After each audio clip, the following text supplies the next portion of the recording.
दोनों वो स्टेज पे थे कि हमारा फिजिक जैसा होता था और जैसा होना चाहिए वो नहीं था वो टाइम पे। मैं एकदम शॉक था कि बहुत अच्छे से इसने परफॉर्म किया, जितना भी किया। तो सुमो डेडलिफ्ट, इसकी बैग चली गई कि वो जमीन पे सो गई और मुझे बोला कि यहाँ पे ऐसा सीन हो गया है, मुझे सोना ही पड़ेगा। ये तो एक्सपेक्ट नहीं किया था। मतलब मुझे कुछ ऐसा करना था कि जो मुझे इमेजिन करके करना था। टीच करता हूँ तो मुझे तो पता ही है कि उसको कैसे परफॉर्म करना है। इतलू गंदू बोलियो ना कि गूज़बम्स आ गया मुझे। तो जब मैं डेडलिफ्ट लगा रही थी तो आधे से ही छूट गई और क्या मतलब ऐसा फील हुआ मेरी बैक में, यार इसके साथ ना शूट ही नहीं करना मुझे यार। हमारा मारा करे हो इतने तो चीरी ना आग अभी तकिए लेके बैठती है।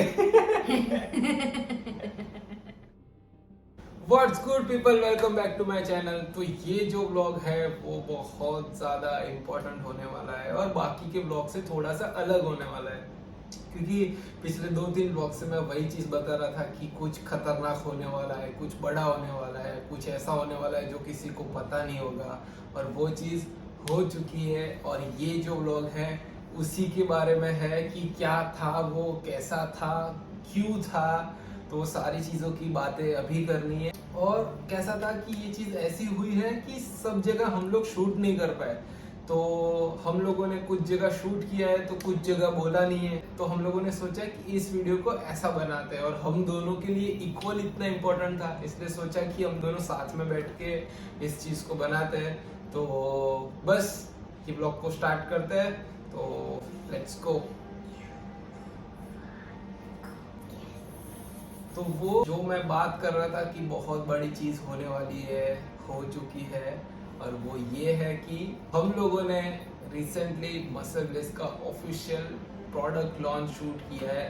और वो क्या है, इफ लोगों को नहीं पता तो मैं वही बता रहा हूँ कि मसल ब्लेस का एक प्रोडक्ट आने वाला है, और उसका जो ऑफिशियल शूट होता है, वो प्रोडक्ट का जो शूट होता है कि वो प्रोडक्ट क्या है, तो वो शूट में हम दोनों थे। ये थी बहुत बड़ी चीज और हमारे लिए तो बहुत बड़ी थी। तो हम लोग को ये जब न्यूज़ मिली वो कुछ शूट के करीबन 3 वीक्स पहले मिल गई थी कि हमारा ऐसा शूट होने वाला है। तो हम दोनों एकदम पहले तो शॉक थे कि सच्ची में ऐसा होने वाला है। मान ही नहीं रहा था। हाँ।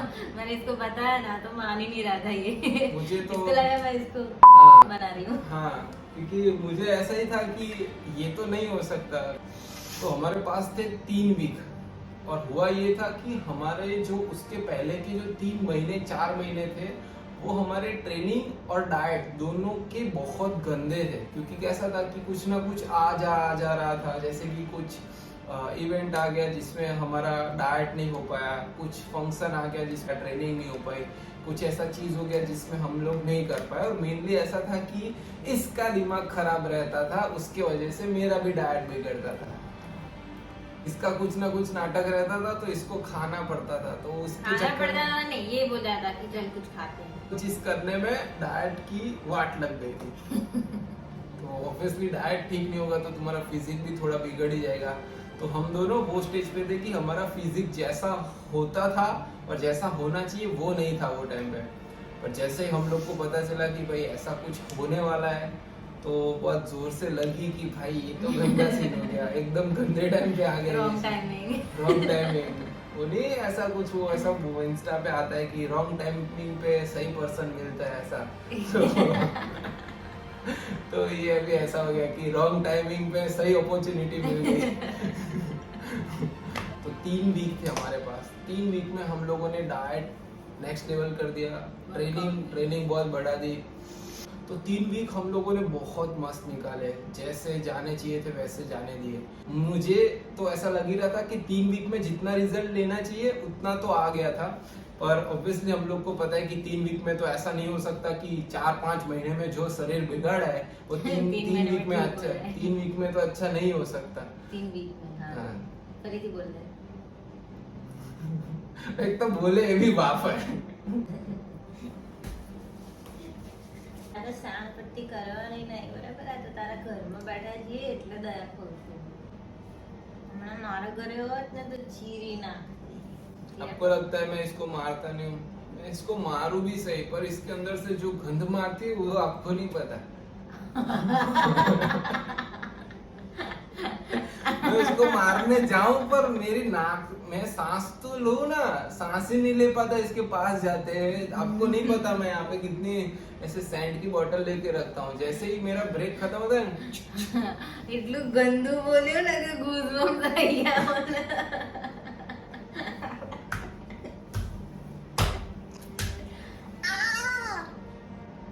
મારા અંગૂઠા પર જ મારી દીધું. तो शरीर बिगड़ा मतलब कैसा हो गया था कि जो फिजिक होना चाहिए वो फिजिक नहीं था और स्ट्रेंथ थी। तो मतलब दो चीज होती है, एक तो होता है तुम्हारा परफॉर्मेंस और एक होता है तुम्हारा अपीयरेंस।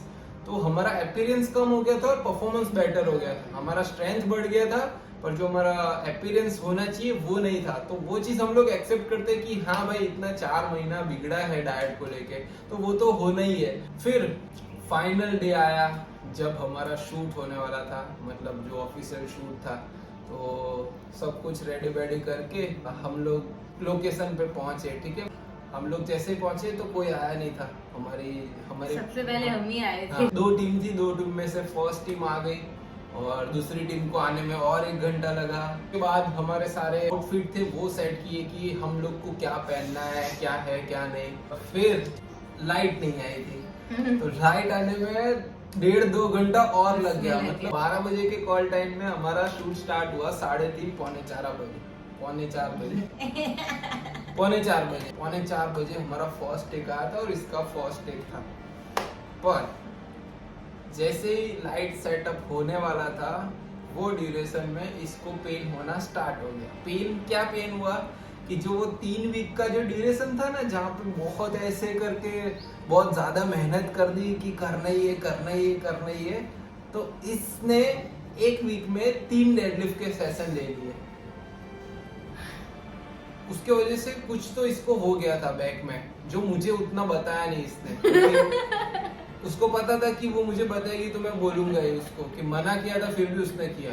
और फिर मैं शूट के दिन देख रहा हूँ कि क्या हो रहा है, तो ऐसे बैठ रही है ये ना वो ना एकदम ही नहीं जा रहा था। हाँ, बहुत ज्यादा इंटेंस चालू हो गया था कि मतलब अचानक से क्या हो रहा है और इतने बड़े दिन के दिन उसको क्या हो रहा है। और लिटरली उसका मुझे मैसेज आया कि मुझसे बिल्कुल नहीं हो रहा है, मुझसे इतना मुड़ा भी नहीं जा रहा है। तो मेरी तो फट गई भाई कि क्या वो बोल रही है। तो और मेरा कैसा है, मेरे को एकदम एक्सट्रीम ना हो ना तब तक मैं नहीं बोलती हूँ। तो मेरे से मतलब नहीं हो पा रहा था उस दिन, तभी मैंने इसको बताया। बाकी तो मैं चला लेती, मैं नहीं बोल रही थी किसी को। मैंने टीम तक को नहीं बताया कि मेरे को बैक में हुआ था कैसे वो बता, मेरे को भी जानना है। बता कि स्टार्टिंग हुई कैसे ये इंजरी की, इतनी मस्त सैल्यूट देने वाली इंजरी आई कैसे। देखो 3 वीक हम ट्रेनिंग कर रहे थे, 1 वीक गया एकदम अच्छे से गया। सेकेंड वीक में मैंने क्या किया, मैंने मंडे को डेडलिफ्ट ली, फिर थर्सडे को डेडलिफ्ट ली, फिर सैटरडे को डेडलिफ्ट ली। तो मेरी बैक थोड़ी सी चली गई थी, उसी में चली गई थी। फिर थर्ड वीक आया, लास्ट वीक आया, उसमें मैंने वापस से डेडलिफ्ट ले ली। और फिर जब मैं डेडलिफ्ट लगा रही थी तो आधे से ही छूट गई। और क्या मतलब ऐसा फील हुआ मेरी बैक में कि अब गई मेरी बैक। तभी मेरे को मालूम पड़ गया कि अब तो ये गंदी वाली इंजरी हो गई है मुझे। पता नहीं इसको जीवन में मुझे पीछे करना है, तुझे क्या करना है, मुझसे कॉम्पिटिशन करना है, वो ये जन्म में नहीं होगा।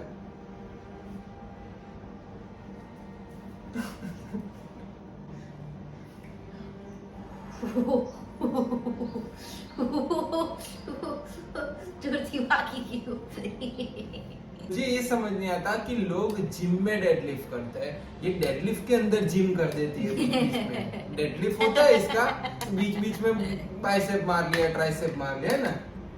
Do not tell me what to do.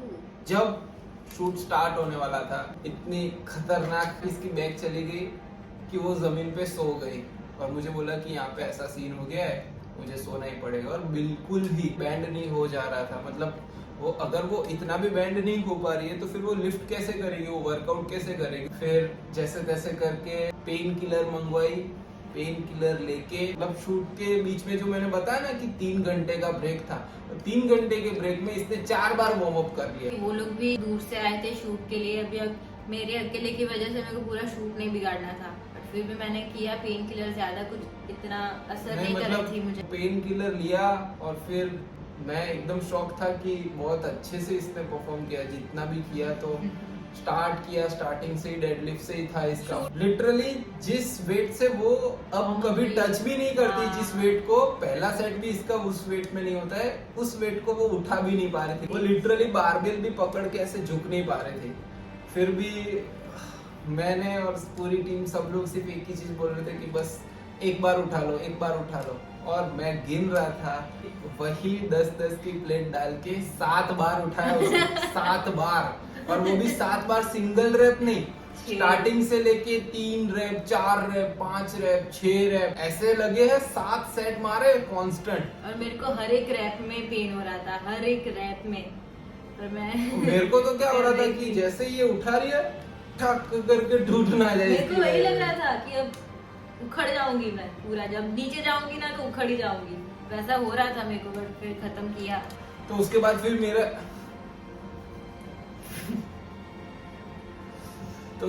फिर मेरा टेक आया। मेरा टेक हो गया इजीली, क्योंकि मैं तो मस्त ही परफॉर्म करता हूँ। पर यार इसके साथ ना शूट ही नहीं करना मुझे यार।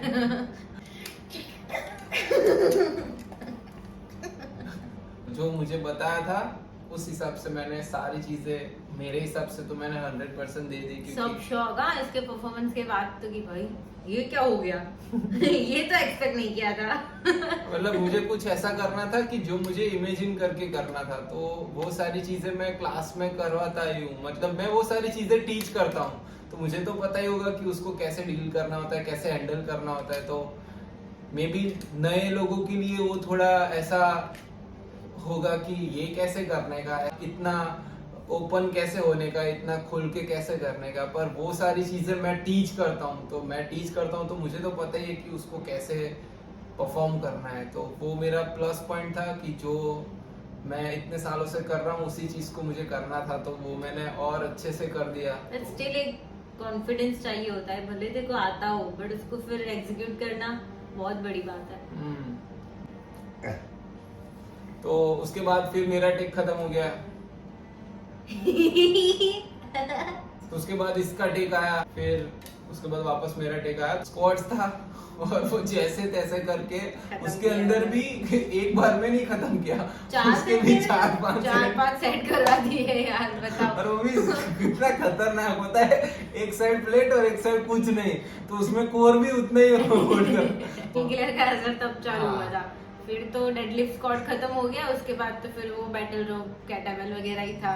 तो उसमें ज्यादा कुछ था नहीं, क्योंकि दवाई खाई थी, उसकी असर की वजह से मेरे को पेन नहीं हो रहा था। बाकी मैं अगर ऐसे ही करती ना तो मेरी बैक मतलब नहीं होता मुझसे, चली जाती। तो धीरे धीरे वो सब कुछ खत्म हुआ। उसके बाद फिर जैसे ही इसका टेक खत्म हुआ तो फिर मेरे तो बहुत इजी थे, क्योंकि मैंने बताया ना कि मैं बहुत इजीली कर लेता हूँ ये सारी चीजें। ऑब्वियसली इजी कर लूंगा। किया ही था इसने बहुत, मतलब अपना 1000% दे दिया था। बहुत सही रहा मेरे हिसाब से। मेरा जो परफॉर्मेंस और हर चीज 1 टेक। हाँ इसको तो रीटेक लेना ही नहीं पड़ा किसी में। गुड। जैसे ही बोला पैकअप, ऐसे खुशी हुई हम लोग को कि भाई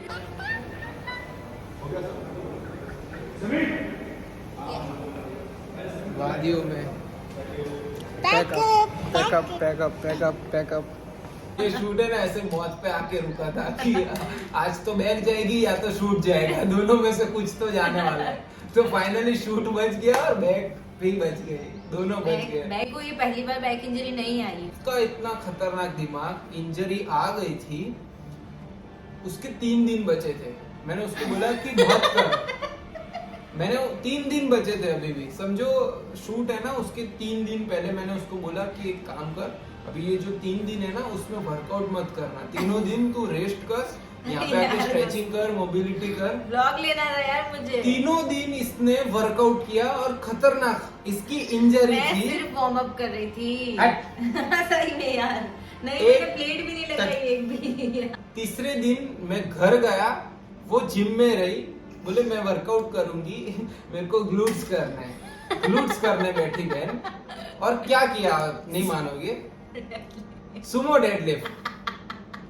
सिर्फ बारबेल से किया, मैं बारबेल से वार्म अप कर रही थी, मेरे को आ गया बैक में तो मैंने नहीं लगाई प्लेट्स, मैंने की नहीं, मैंने आ warm गया up- बैक में क्या होता है? मैं देख रही थी कि मेरे को ठीक हुआ कि नहीं। मैं देख रही नहीं हूँ हुआ ये कि- ब्लेड से यहाँ से नस कटेगी कि नहीं कटेगी, सेंस है कि नहीं थोड़ा सा बुद्धि होती तो ये दिन नहीं आता।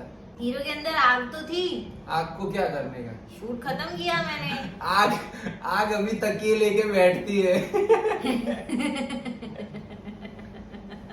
डोरेमोन हगा होगा तो तेरे जैसी शक्ल निकली होगी। पर अच्छा ही रहा सब कुछ, पर घर जाके मेरी जो हालत खराब हुई है मत पूछो, सच्ची मत भूल पूछो, जाओ। मत नहीं पूछ रहे।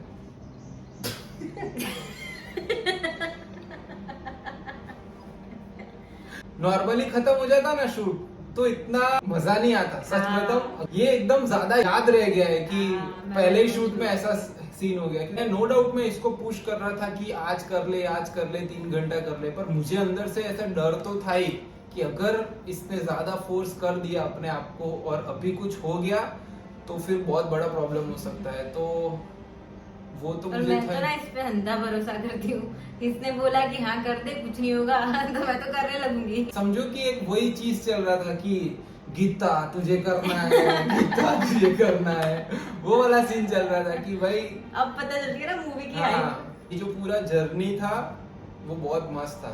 मोटिवेटेड रहो लाइफ में और मेहनत करते रहो। हाँ? हंस क्यों रहा है बे? मोटिवेटेड रहो बोलने से नहीं रहेंगे वो लोग। रहना पड़ता है भाई, ये मुझे बोलता है मोटिवेटेड रहे तो मैं तो रहती हूँ। ऐसा होना चाहिए लाइफ में। भाई ने बोला करने का तो करने का, पागल है क्या? तो आई होप आप लोग को ये व्लॉग अच्छा लगा होगा और पसंद आया हो तो इसको लाइक कर दो, शेयर कर दो, कमेंट कर दो और इसकी चॅनल को भी सब्सक्राइब कर दो और मेरी चॅनल को भी सब्सक्राइब कर दो। तू कैंसिल करीन तारू फरीથી बोलीस ना, है ना? जो विचित्र છે આ બહુ तो आई होप आप लोगों को मजा आया होगा। तो नेक्स्ट ब्लॉग में मिलते हैं। इसने जो बोला वो सब कॉपी पेस्ट। अब मत करना ये। Bye bye. Shut up.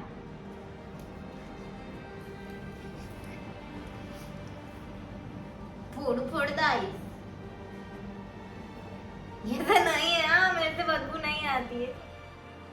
Next blog में मिलते हैं। Bye bye. मैं नाम नहीं करता तू तो करू छू।